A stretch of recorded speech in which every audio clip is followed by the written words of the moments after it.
It was prompted by seeing digital screens appearing in urban spaces. Obviously, they are getting more interactive, adaptive, they're everywhere.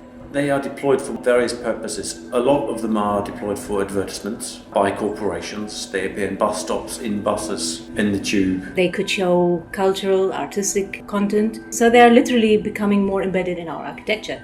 And from architecture point of view, we're very interested to see the value of digital media in relation to cities. I feel there is lack of understanding of the potential of it, in particular for people, communities. What is more important is, the digital medium, it's less the screen, becomes yet another medium. It could mediate relationships. You can maximize the potential of urban spaces as a place for encounters and creativity. What would be the value for the community itself? There are different types of communities that you could involve: resident communities, communities of businesses, artistic communities. At the moment, most of systems are closed systems. You don't have access to them. So in lots of cases, the content arrives with the screen. It's very rarely directly connected to the community. But also having something more potentially open, accessible by the community itself. How we might do this, how we might create communities between these different places. Can you do something that gives people a buy-in to the screen and makes them return and have some sort of connection to the other places? How best to integrate it in urban space to become part of urban spaces, urban design.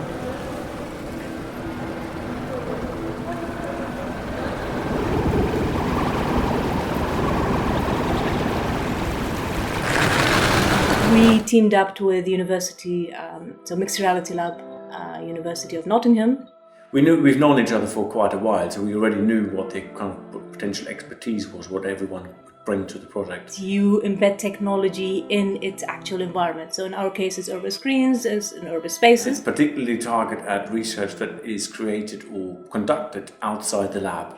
You should really look at how the research impacts the wider world, not just, in inverted commas, the research community. UCL has got more remit in the urban design, the urban impact, and it turned out also the community engagement, whereas we have much more engagement, direct engagement with the technology in particular. So we thought, okay, we'll bring our own screens, they are networks, obviously. We had 4, 2 in London, 2 in Nottingham, and we said, okay, we'll address research challenges, we have the screens, we will try to look at space, so where do they sit? We definitely focus on people.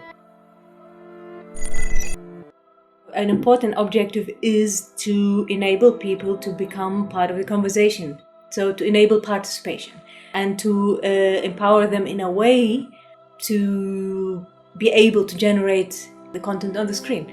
All the work we've done was the intention to be with the communities, for people themselves to be part of the whole conversation.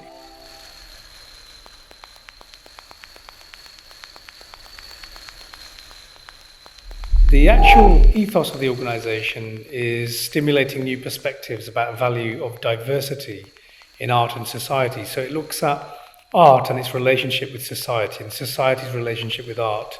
We look at international work that we put on here, and we also look at the local art scene and see what the connectivity is between the local and the global, therefore, and the global and the local. The Screens in the Wild project provided and provides a medium for that communication to take place. What is it that you design that creates an engagement between cities, between people, between artists, between audiences and artists and audiences? Well, our Leytonstone community is it's very tightly knit, I'd say, compared to other areas. We're a small town centre. Maybe it's the church in the centre of our town centre. It's giving it a villagey kind of feel. And that villagey feel reflects on the people in the area. 11 Bid it's got like 4 different themes at the moment that cover a range of different avenues: the public realm, increasing footfall for the area, crime prevention. One of our project themes was about encouraging people into the town centre. And we felt at the time that a screen network in Leytonstone would be a good way of bringing more people interested in what's going on in Leytonstone. We wanted an interactive tool, something for people to do. It needed to be a focal point. And we jumped at the opportunity. It's going to be about bringing the different facets of the community together, and then hopefully these communities are going to work together for the benefit of Leytonstone, for the fact that they belong to a place, and hence they care about the place, they love the place, and they want to change the place in a better way, and hence the world improving the place. Walthamstow is one of the most entrepreneurial parts of London I've lived in. It has people from all over the world, and people come here, and they come here to set up their business and to support their family. This building that we're sitting in used to be our local library, and the council closed down the library in 2007, and the community, the neighbourhoods got together and found some money, and we've reopened the building for the use of the public. I think public spaces are invaluable for communities. Especially in London, there's a danger of being very fragmented and very disassociated. When you embed technology in urban space, for me it's very important to understand the context, meaning the social context and social activities, but also the spatial context. Where is it sitting? The spatial context, so how people move around it. At the moment we have, like, if I take London to very different locations, Leytonstone, where you have High Street, you have a high movement flow changing throughout the day. And the mill, is the community centre, is much more a static location where people are clustered around the area. I think generally the hardware performed really well. The screens were reliable, they were as bright as we'd been led to believe. People never had any complaints about people not being able to see them. We had a few worries as into parts of this summer. Temperatures went up. We see some of the machines got to higher temperatures than they did the first summer. All the system work probably in lab, but it doesn't work in the actual venue. Such as Kinect, it was working in lab, but when we moved the Kinect to our venue, because the glass is different, it's some also double glazing, and also because of the sunshine, the infrared kill the Kinect. So finally, we have to give it up. Something that really surprised me actually was the way in which very often the simple things didn't work quite as well as they should have done, and sometimes the more complex things did work. So the areas where we'd expected to have no problems at all, audio communication, chatting with mics and speakers, very tricky, took a lot of time to try and resolve. But far more complicated things went relatively fairly smoothly. In order to make this screen interactive, touchable, we needed to attach a foil to the inside of the glazing of the shop fronts. The screen could be vertical, portrait, or could be landscape. And for me, having it vertical was very important because, first of all, it enabled full body interaction, but also the lower part enables children to be part of the conversation in many different ways. That's only setting your scene in order to create your in the wild research environment. But the next stage then was actually to research what's going on around this screen. So what happens if we switch it on the screen and now suddenly it is running and it is showing something, and what it is showing, and how do people react? We did consider which were the needs of the local communities, and we did this through workshops. We had a wide range of groups that engage with the locality in very different ways. An important factor, however, is when people appropriate technology itself. It's very important to have, the interactions are very easy to understand. We have applications that are more playful in the way you can engage with them. So, for example, the sound shape application, where you just create a networked collaborative music composition.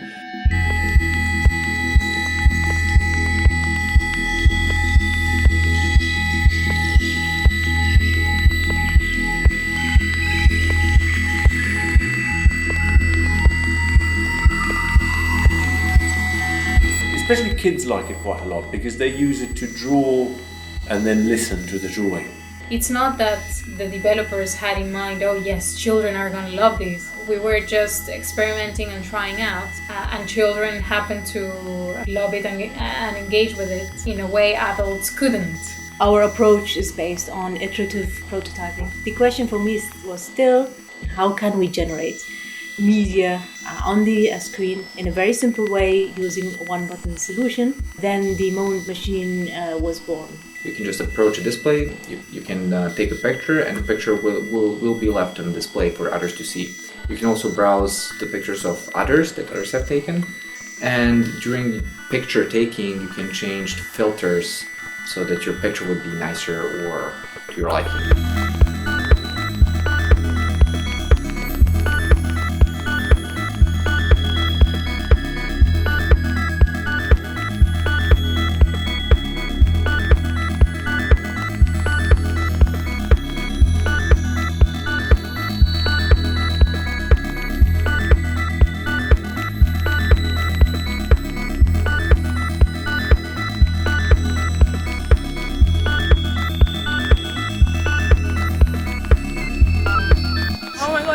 So amazing, like you can just walk past and just take pictures. It's so cool. It's like really good, like it's like Instagram but on the road. Like it's so good. I find the fact that it's next to the library is really cool because the library is really dull and this is really fun, exciting, especially for teenagers. It's really common, especially youth, because like there's nothing for us to do around here, nothing at all. Like it's so boring. I like the fact that it has, so at the bottom of the screen you have the view from other screens, and especially with Leytonstone you usually get people at the same time as you, especially if I'm here early in the morning, I see somebody outside and so I wave at him through the screen, and that feels nice. And people invent their own rules for those interactions as well. Sometimes they even write on a piece of paper and hold it to communicate. Sometimes you see children dancing in a particular way, and they're being copied, or they're copying a movement made by somebody else on the other side of the country. And that's really interesting, from an anthropological point of view. When someone approaches the screen in a new way, or in a way we didn't expect in advance, that's always exciting. Well, what is really surprising is that people are very open to talk to you, to give you feedback, to try it, or even to give some more personal details. There were many unplanned conversations that arose around the screen of people who didn't know each other. They happened to be around there, but the screen kind of gave an excuse for them to exchange, like a greeting and information. In the winter, it's great because it gets dark early and so the screen really glows, and there aren't that many sources of light around the mill. And so it really draws people in, and people will stop and play. Even people who don't come into the mill or who wouldn't think that the mill was for them, like interacting with the screen.